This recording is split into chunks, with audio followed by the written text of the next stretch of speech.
Bismillahirrahmanirrahim. Assalamualaikum warahmatullahi wabarakatuh. Alhamdulillah wassalatu wassalamu ala Rasulillah. Hayyakumullah wa bayyakum wa saddadanillahu wa iyyakum alal khairi wal huda mahayyina wa as'aluhu bimannihi wa karamihi ayyaj'alani wa iyyakum min ahli al-ilmi wal qur'ani tadabbura wa fikha innahu ala kulli syai'in qadir wa bil ijabati jadir. Taib ayyuhal ikhwatul kiram.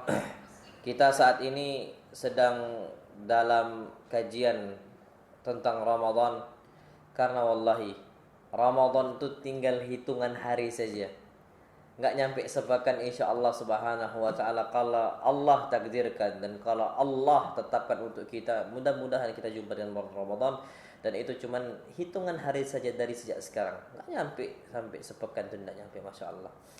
Maka dari itu ana rasa penting bagi kita untuk mengetahui nasihat-nasihat tentang Ramadan.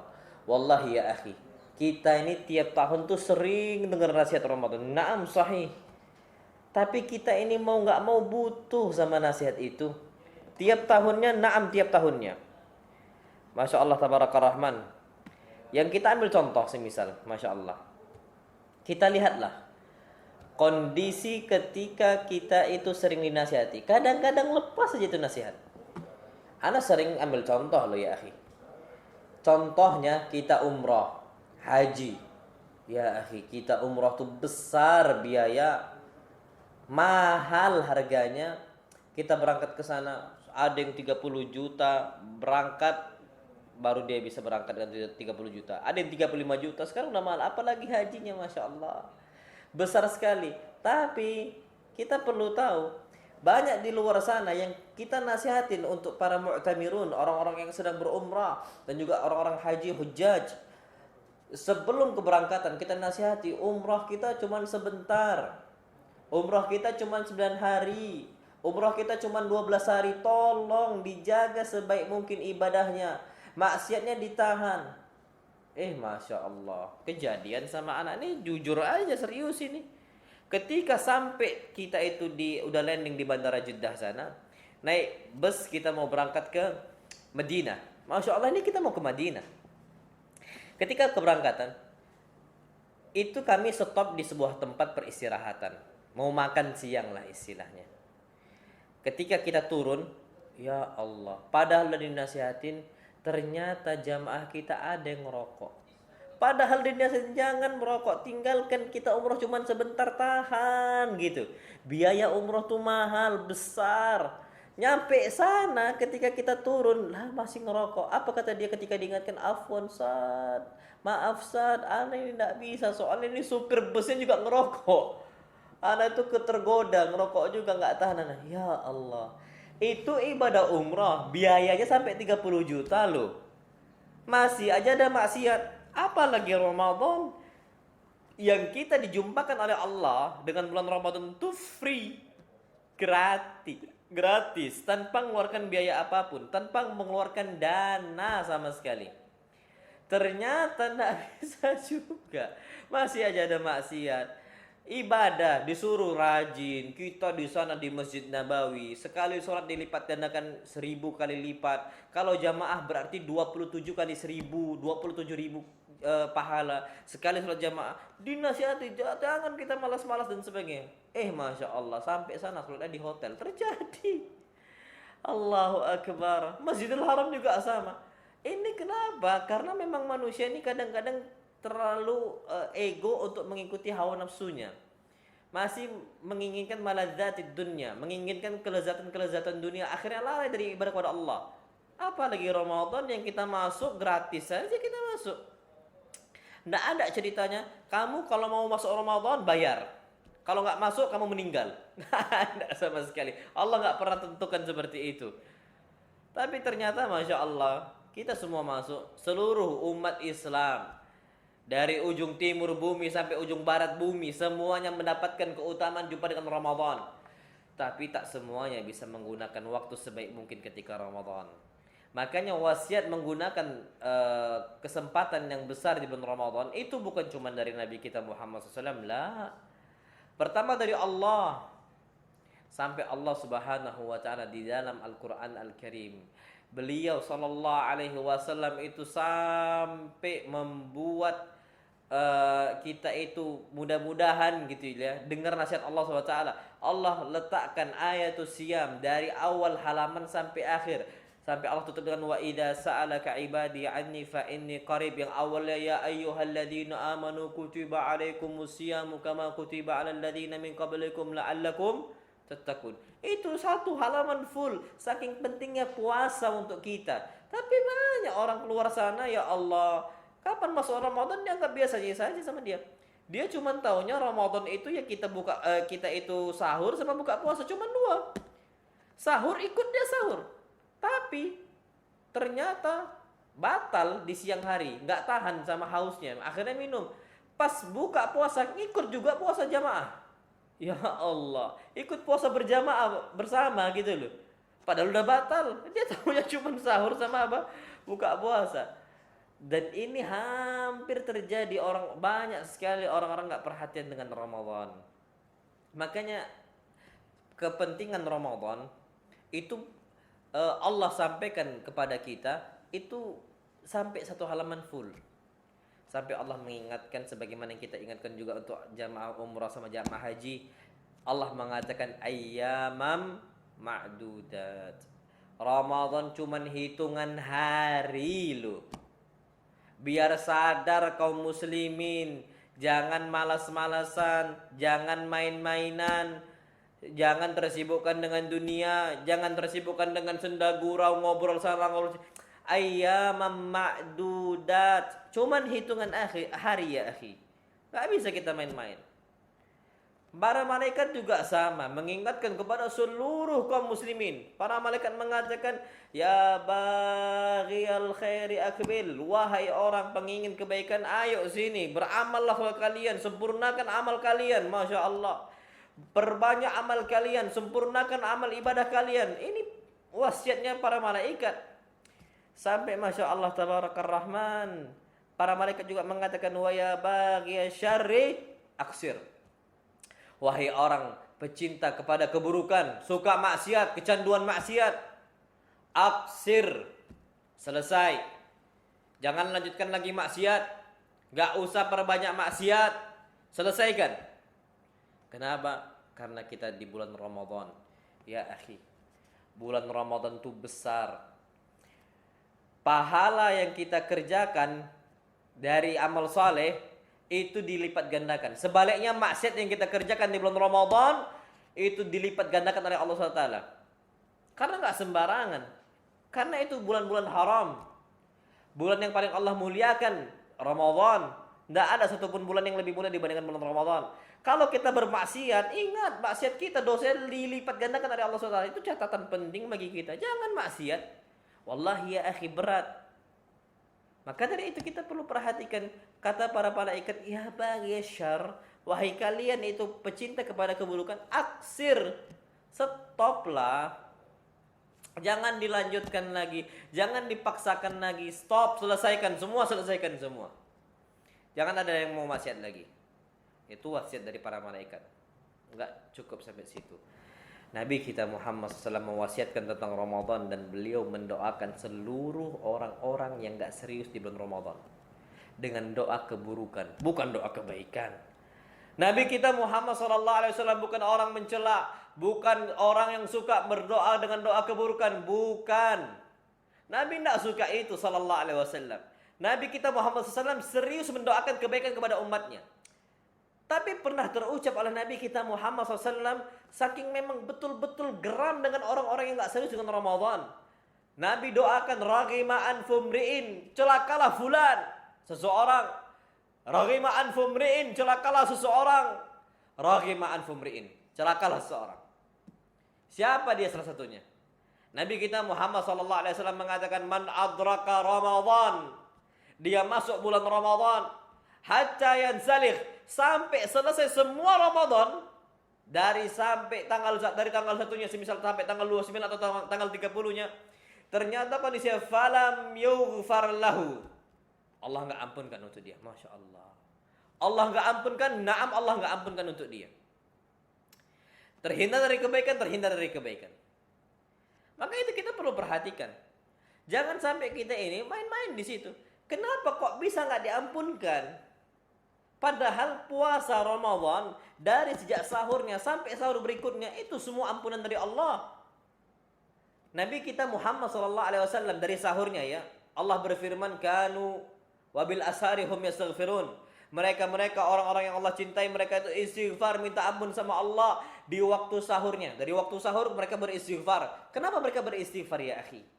Wallahi mereka beristighfar kepada Allah Subhanahu wa taala dikarenakan yang namanya waktu sahur sepertiga malam Allah tuh turun ke langit dunia. Allah mengatakan, Allah berfirman, "Man yastaghfiruni fa'aghfiru lahu."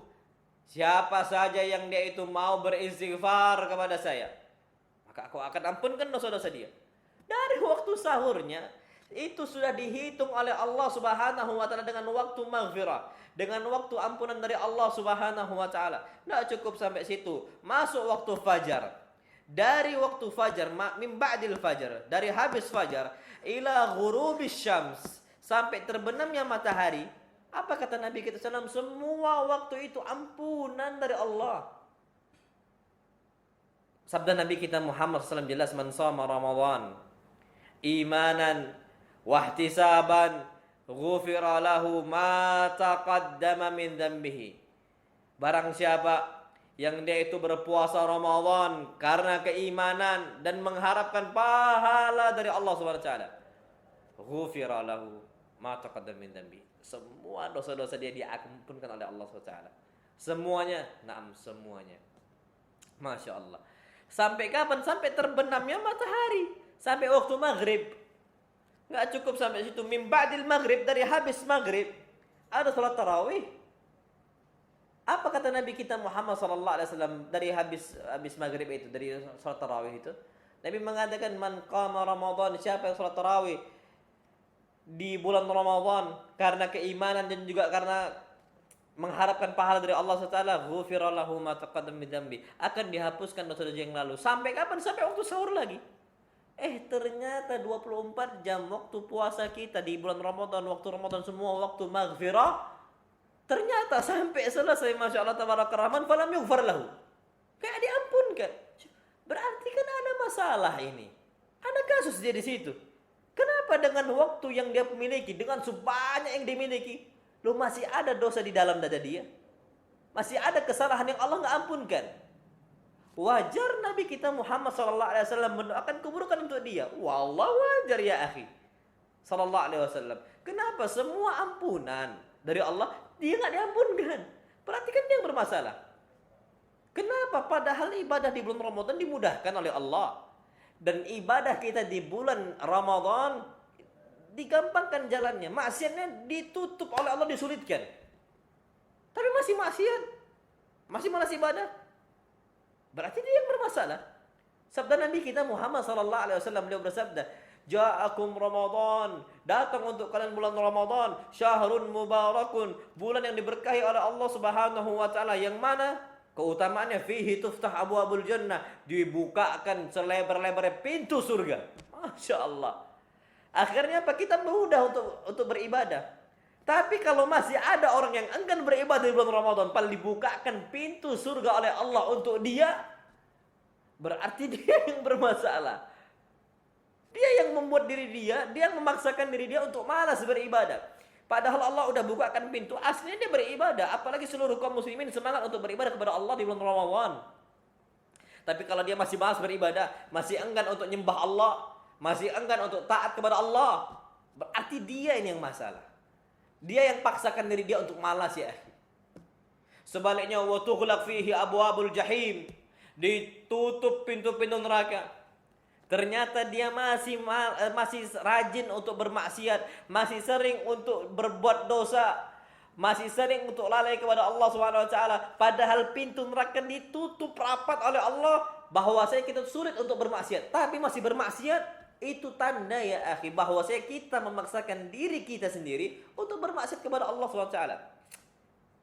Wal'iyadzubillah. Dan kita berlindung kepada Allah Subhanahu wa taala dari kemaksiatan-kemaksiatan yang sering kita kerjakan di bulan Ramadan dan di luar bulan Ramadan. Dan Masya Allah, terakhir, Tabarakar Rahman, Nabi kita Muhammad SAW mengatakan wasufidati syayatin, dan syaitan-syaitan dibelenggu. Syaitan dibelenggu jinnya. Tokoh-tokohnya dibelenggu oleh Allah SWT. Wa maradatu syayatin, dibawa oleh Allah SWT, digiring semuanya di neraka jahanam, disiksa mereka di sana. Akhirnya kaum muslimin itu jarang bermaksiat kepada Allah. Kemudian dia masih bermaksiat padahal syaitan dibelenggu. Kali dia setannya, tapi setan dari kalangan manusia. Yang mana setan dari kalangan manusia ini nggak dibelenggu oleh Allah SWT, nggak dikurung oleh Allah SWT, dibebaskan oleh Allah SWT, masih di atas muka bumi. Bandar narkobanya masih ada, perjudian masih ada, Ramadan, perzinaan masih ada, syaitan mereka. Tapi apa? Dalam bentuk wujud manusia. Lo ada lah. Jangan dikira syaitan cuma dari kalangan bangsa jin lah. Allah berfirman minal jinnati wan nas. Syaitan itu dari kalangan bangsa jin dan bangsa manusia ya akhi. Jadi kita ini di antara manusia ini ada syaitannya, wallahi ada. Makanya Nabi kita Muhammad SAW bersabda, beliau mengatakan qulubu syayatin fi jusmani insin. Hati mereka hatinya syaitan. Fi jusmani insin, dalam bentuk wujudnya manusia. Jadi syaitan dalam bentuk wujud manusia masih berkeliaran, masih di sana, bebas mereka. Wal'iyadzubillah, nas'alallahu salamat wal afiyah. Maka dari itu kalau kita masih malas beribadah kepada Allah SWT di bulan Ramadan, ya kali kita setannya. Cuman kita mengatakan ana bukan syaitan. Iya, kita bukan syaitan tapi sahibnya syaitan. Apa bedanya? Maka dari itu ya akhi, catatan yang perlu kita ketahui, nasihat berkali-kali dinasihatkan oleh para asatidzah, oleh para duat, oleh para dai, mengingatkan kita Ramadan. Tapi mental, berarti yang masalah ya di kita. Kita yang masalah. Maka kita harus semangat dalam bulan Ramadan. Taib. Catatan penting berikutnya yang mau Ana sampaikan. Kita ini sering ketika bulan puasa itu kerasa lemas untuk beribadah. Kenapa? Afwan saat ana ini malas beribadah, baca Qurannya capek. Kenapa? Badan ana lemas. Badan ana capek. Belum makan. Mau ditambahin baca Qurannya capek lah saat. Kasihlah uzur gini gitu. Sahih. Kita perlu tahu dalam tubuh manusia, dalam diri kita itu ada dua aspek. Yang pertama ruh sama jasad. Biasanya kalau tubuh kita lemas, rohnya juga lemas biasanya. Ngikut biasanya. Tapi kita bisa siasati. Wallahi sahih. Tubuh kita lemas, tapi kalau rohnya kuat beribadah. Karena ibadah ini tidak cuma tergantung sama jasadnya saja terkadang. Rohnya kapan kuat, dia bisa menguatkan jasad dia. Banyak buktinya, wallahi banyak sekali. Ana ambil contoh, Masya Allah Tabarakar Rahman. Kita ambil contoh. Antum tahu Abdullah ibn Ummi Maktum, orang yang buta, tubuhnya lemas kalau untuk istilahnya ada udzur aslinya untuk tidak berangkat ke masjid. Apalagi di sana banyak sibak, hewan-hewan yang buas di luar sana, di padang pasir sana. Kalau seandainya dia itu keluar dan dia nggak melihat kondisi dengan mata dia, mungkin dia akan diterkam sama hewan buas dan sebagainya. Ya, kondisi adalah kelemahannya. Tapi kalau ruhnya kuat, Masya Allah, dia akan kuat. Akhirnya Abdullah bin Ummi Maktum tidak pernah tinggalkan yang namanya sholat wajib di masjid. Selalu berjamaah. Tubuh dia ada kekurangan dibandingkan tubuh kita. Kita sempurna dengan kekuatan yang Masya Allah, dengan fisik yang Masya Allah sempurna, mata bisa melihat, pendengaran yang bisa mendengar. Kita tahu arah masjid. Abdullah bin Ummi Maktum tidak tahu, tapi ruh dia yang kuat bisa membawa dia kemana? Ke rumahnya Allah Subhanahu wa Ta'ala, ke masjid. Itulah ruh. Ana ambil contoh Masya Allah Tabarakar Rahman. Al-Imam Ibn Taimiyah rahimahullah.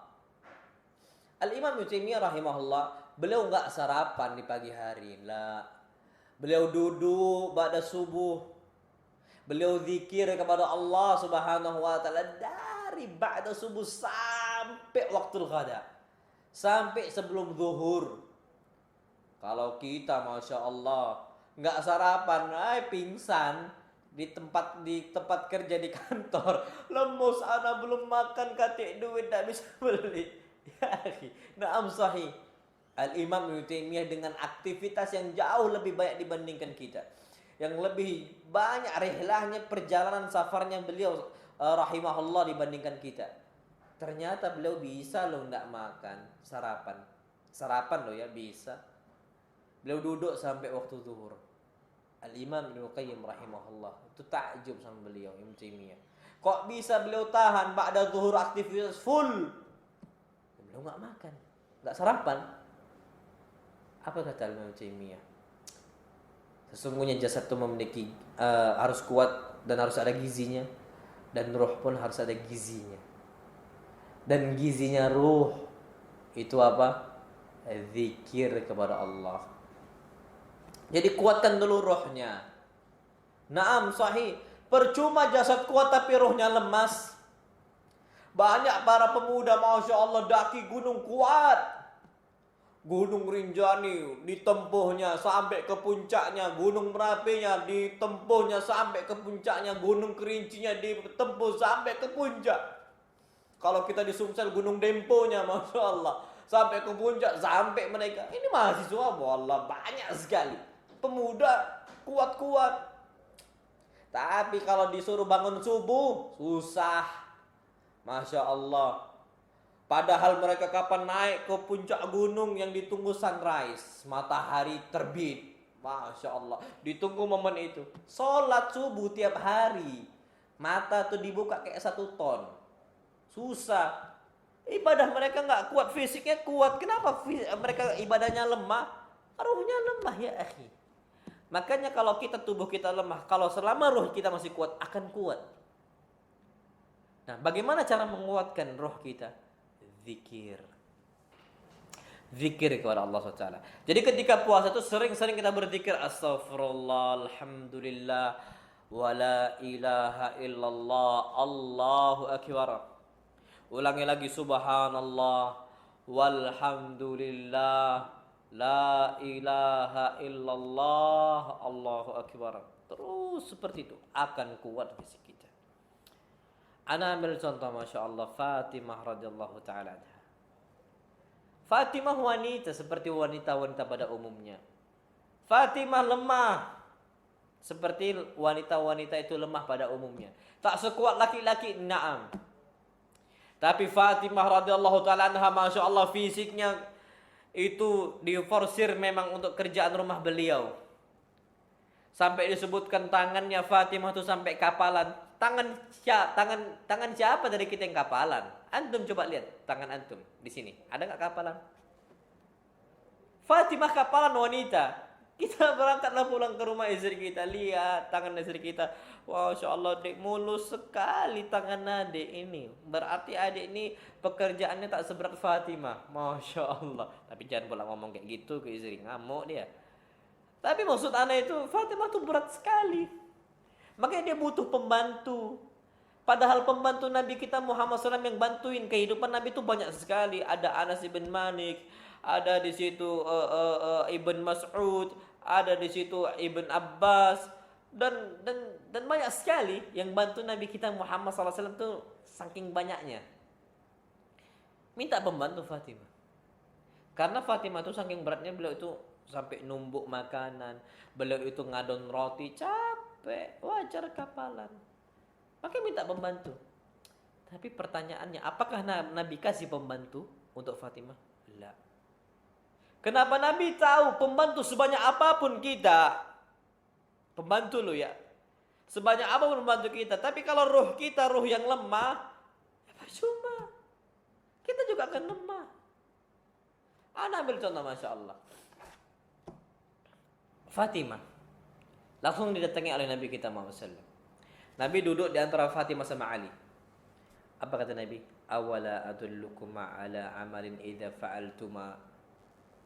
Maukah aku kabarkan kepada kalian tentang amalan-amalan yang kalau kalian kerjakan itu lebih baik daripada kalian memiliki banyak pembantu. Masya Allah. Apa kata Nabi kita SAW? Tusabbihunallah 33, kalian bertasbih 33 kali. Wa tahmadunallah 33, kalian bertahmid 33 kali. Wa tukabbirunallaha arba'an wa thalathin, dan kalian bertakbir sebanyak 34 kali. Itu bagus sekali untuk kita, Masya Allah Tabarakar Rahman. Sahih. Ya akhi, kita nyapu rumah, kalau zikir alhamdulillah, subhanallah, selesai. Tapi kalau nyapu rumah kita ambil sapu, ngedumel aja, ya Allah ini rumah nggak beres-beres, kotor terus, ngedumel aja.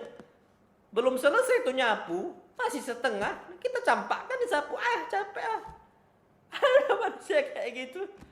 Ya Allah Tabarakar Rahman. Tapi kalau hati kita hati yang kuat, ruh kita ruh yang kuat, selesai semua urusan. Makanya pentingnya kita itu menguatkan ruh. Dan tadi ingat, ruh kita kuat dengan zikir kepada siapa? Allah. Sebagai Ibnu Taimiyah kerjakan seperti itu. Fatimah juga sama. Dan Allah juga berfirman, ala bidzikrillahi tatma'innul qulub. Ketahuilah bahwasanya dengan berzikir kepada Allah Subhanahu wa taala, hati kita itu akan tenang, ruh kita tuh santai, tenang gitu loh. Seberat-beratnya pikiran kita, hati kita tenang ya akhi. Hati kita teduh ya akhi. Seberat-beratnya pikiran, secapek-capeknya, penat-penatnya pikiran kita, selesai semuanya. Makanya dari itu ada salah seorang Arab Badui datang ke Nabi kita Muhammad SAW melapori, dia ini capek ngamalkan Islam yang udah banyak. Kita juga sama. Ya Allah, ana nih puasa belum makan, capek, yang mau dikerjakan tuh banyak, syariat Islam ibadah-ibadahnya segudang ya Allah, capek karena nggak tahan lagi. Arab Badui juga sama, bukan cuma kita yang merasakan. Arab Badui radhiyallahu taala anhu merasakan itu di zaman di zaman Nabi kita Muhammad sallallahu alaihi wasallam. Dia datang untuk Nabi kita Muhammad, dia mengatakan, ya Rasulullah, kathurat alayya syara'i'ul Islam. Ya Rasulullah, aku ini capek dengan banyaknya syariat Islam yang wajib untuk saya. Fa'ausini, wasiatkan saya ya Rasulullah. Maka apa wasiat Nabi kita Muhammad sallallahu alaihi wasallam? Beliau mengatakan, la yazalu lisanuka radban bi dzikrillah.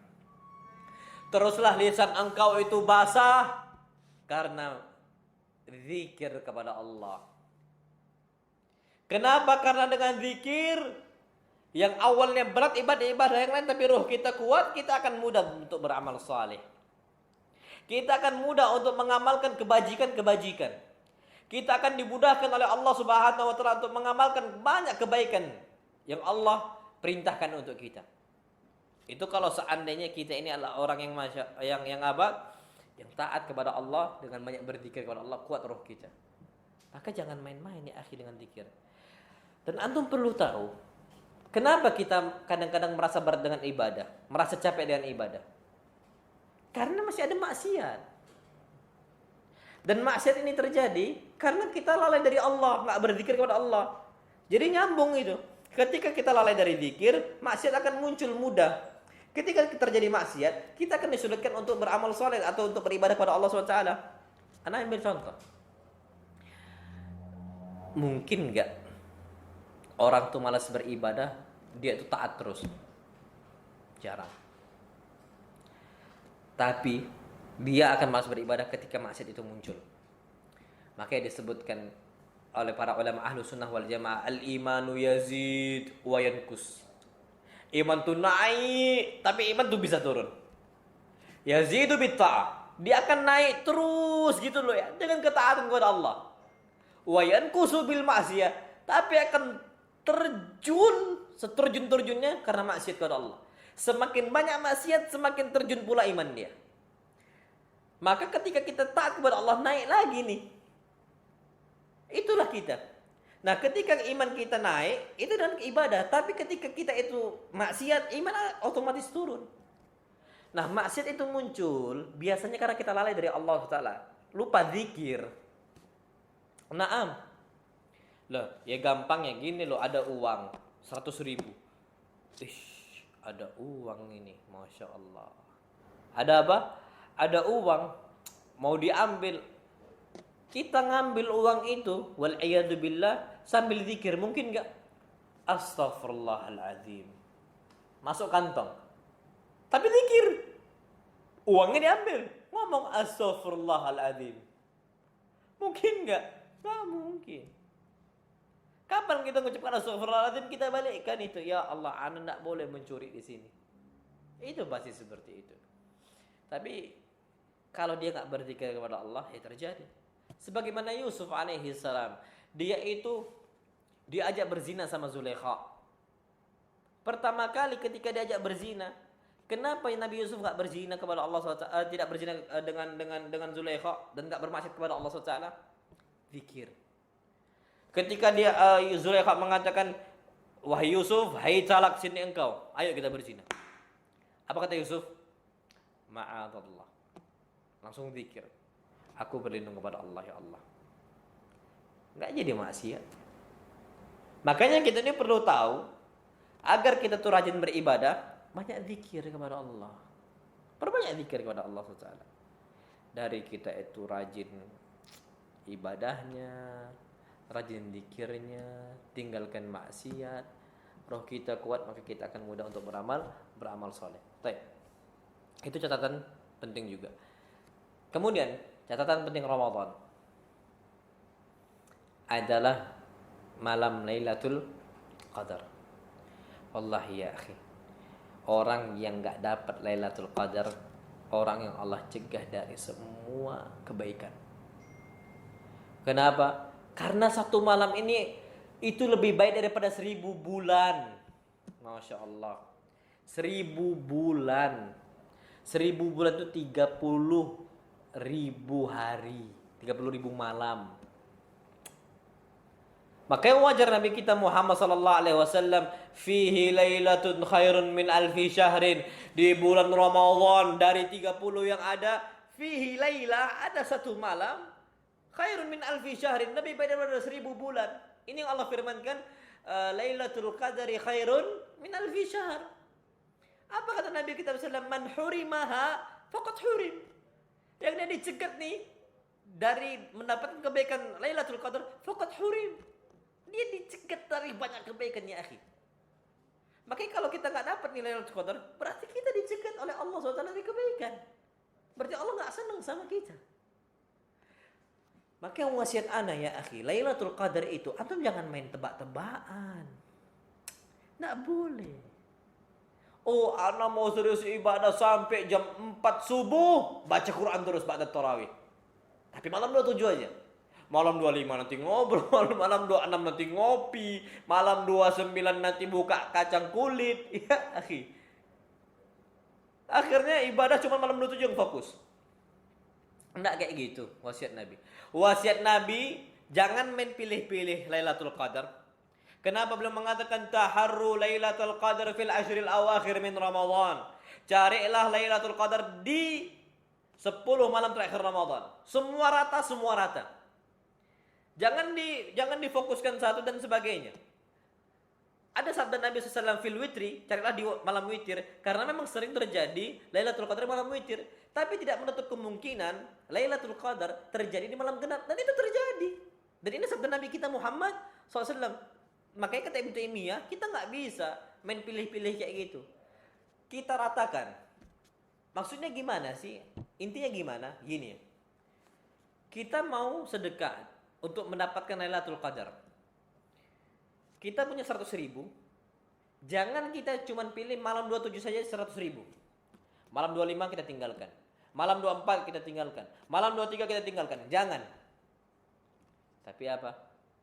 Nabi kita Muhammad SAW mengatakan 10 malam semua sama. Terus gimana? 100.000 tadi pecah. 100.000 bagi 10. Setiap malam 10.000. Jadi malam 21 masuk kotak infak 10.000. Malam 22 10.000. Malam 23 10.000. Malam 24 10.000. Malam 25 10.000. Wallahi dia akan dapat Lailatul Qadar. Tapi kalau dia cuma 100.000, dia letakkan cuma di malam 27, enggak jumpa nanti. Enggak dapat nanti Lailatul Qadar. Makanya dipecah. Dan jangan antum cuma ngitung, aduh kok cuma 10.000 kan sedikit. Jangan antum hitung sedikitnya nominal yang antum infakkan 10.000. Naam, jangan. Tapi lihat besarnya lipat ganda dari Allah yang Allah berikan untuk kita semua di Lailatul Qadar. Kan kata Allah, Lailatul Qadri khairun min alfi syahr. Malam Lailatul Qadar itu lebih baik daripada 1000 bulan. 1000 bulan itu 30.000 hari, 30.000 malam. Taib, Anda ambil contoh. Sekarang kita letakkan 10.000 jumpa dengan Lailatul Qadar, bertepatan dengan Lailatul Qadar. 10.000 kali 30.000 malam. Wallahi 30.000 malam kali 10.000 itu sama saja dengan 300 juta ya akhi. Apa maksudnya? Berarti kita ini menginfakkan harta 300 juta dalam setahun. Tahun depan Lailatul Qadar lagi, jumpa lagi. Sekarang Anda mau nanya, siapa dari kita sedekah 300 juta dalam satu tahun? Siapa? Kalau kita punya, apalagi kalau kita punya 1 juta, kita mau infakkan, pecahkan tiap malam 100.000. Malam 21 100.000, malam 22 100.000, malam 23 100.000, 100.000, 100.000, 100.000, 100.000. Jumpa Lailatul Qadar 100.000. Kalikan 30.000. Kalau kena, pasti kena itu kalau dibagi. Itu sudah sama dengan 3M sedekahnya. Siapa dari kita sedekah 3M? Kalau orang punya harta 3M mungkin banyak. Orang punya harta 3M, aset 3M mungkin banyak. Tapi pertanyaannya siapa yang sedekah sampai 3M per tahun? Tahun depannya 3M lagi. Dengan 1 juta dipecah lagi. Tahun depannya juga sama seperti itu. Siapa dari kita? Makanya pentingnya kita itu jangan lihat nominalnya yang kita sedekahkan kalau dipecah. Bukan. Tapi lihat lipat gandanya. Dari Allah Subhanahu wa ta'ala. Besar sekali ya akhi. Makanya ada orang sih Masya Allah Tabaraka Rahman. Oh ini malam hujan dan juga malam berangin. Bukan Lailatul Qadar. Siapa bilang? Nabi kita Muhammad SAW. Ini penting sekali catatan ini. Terjadi Lailatul Qadar. Dan ini disebutkan dalam Sahih Bukhari. Nabi kita Muhammad SAW, kata sahabat Nabi SAW, yasjud ala ma'in watin. Nabi sujud di atas lumpur karena hujan yang lebat malam Lailatul Qadar. Jadi Nabi SAW ketika sujud itu basah wajah Nabi kita Muhammad SAW dengan lumpur tadi. Karena kalau hujan air itu akan bocor. Karena atap zaman dulu itu cuma pakai pelepah kurma. Dan belum ada semen, belum ada keramik, masih tanah gitu aja. Kalau kena hujan ya sudah basah, becek di situ. Nabi kita SAW sholat di situ. Masya Allah. Berarti Lailatul Qadar terjadi apa? Di malam hujan. Jadi jangan bilang, wah ini insya Allah ini hujan nih, ya sudah kita makan kacang kulit aja yuk. Kita rame-rame ya ikhwah, kita ngopi dulu. Jangan. Rugi. Sama baca Quran. Jangan antum baca Quran malam 27 dari jam pada tarawih sampai jam 4. Capek antum. Jadi kan setiap malam dari pada tarawih sampai jam 10 misalnya, 1 jam saja. Malam 21 sampai jam 10. Malam 22 sampai jam 10. Malam 23 sampai jam 10. Malam 24 sampai jam 10. Sampai jam 10. Masya Allah. Kalau atum rutinkan itu berhasil insya Allah. Dapat Lailatul Qadar. Dan ini kita nggak bisa sia-siakan. Dan ini kita nggak bisa main-main ya akhi. Dan itu pahala besar sekali. Itu catatan berikutnya. Baik. Kemudian biar antum tidak lemas, catatan berikutnya, ini penting ini. Usahakan sahur itu pakai kurma. Jangan pakai mie instan. Pakai mie instan, antum sahur jam 9, perut itu udah bunyi-bunyi. Iyalah, itu kan makanan anak kosan. Maksudnya orang-orang yang ngirit gitu loh. Kalau untuk antum cuma sekedar menikmati nggak apa-apa, cuman bukan untuk tenaga. Itu darurat saja sebenarnya mie instan itu. Ataupun cuman menikmatin saja. Tapi kalau untuk antum makan sahur sampai malam, janganlah, kasihan perut antum akhi. Nasi saja itu kurang tahan sebenarnya. Yang termasuk paling kuat tuh kurma, gandum. Itu kuat. Makanya Nabi kita Muhammad SAW bersabda dalam hadis beliau SAW, ni'ma sahuril mu'min at-tamar. Sebaik-baik makanan sahur kalian itulah kurma. Ambil 7 buah sebelum sahur, ketika sahur kita makan 7 buah. Wallahi antum insya Allah akan kuat di situ. Nah, sahih. Antum ceklah sekarang di Google bahan makanan yang kuat untuk tahan lapar. Ceklah. Kurma muncul di situ. Kemudian gandum muncul di situ. Beras enggak. Nasi itu kurang. Apalagi mie instan. Ada mie instan lagi. Oh, udah nggak kuat. Makanya banyak orang di sana itu akhirnya berat, capek, tidur aja bawaannya. Ya Allah. Nggak apa-apa Ustaz, anak tidur. Kenapa? Tidurnya orang berpuasa pahala. Hadis dhaif itu.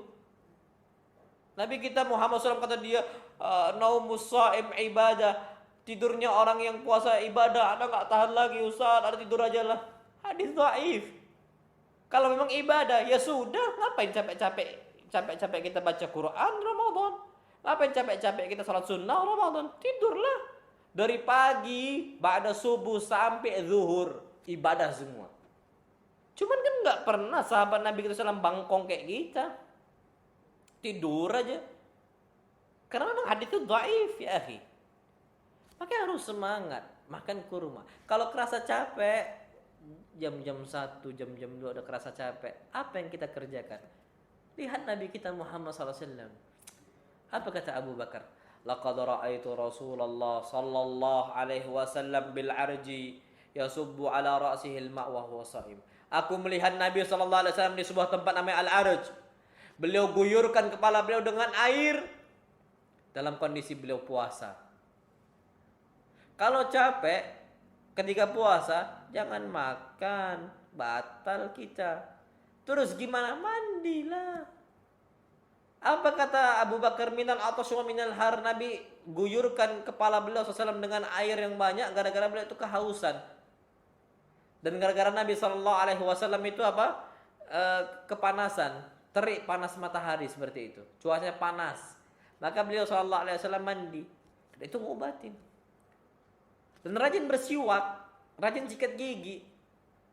Nah, kondisinya di masyarakat kita diyakini yang mandi di puasa Ramadan batal. Ya pantaslah tidur terus.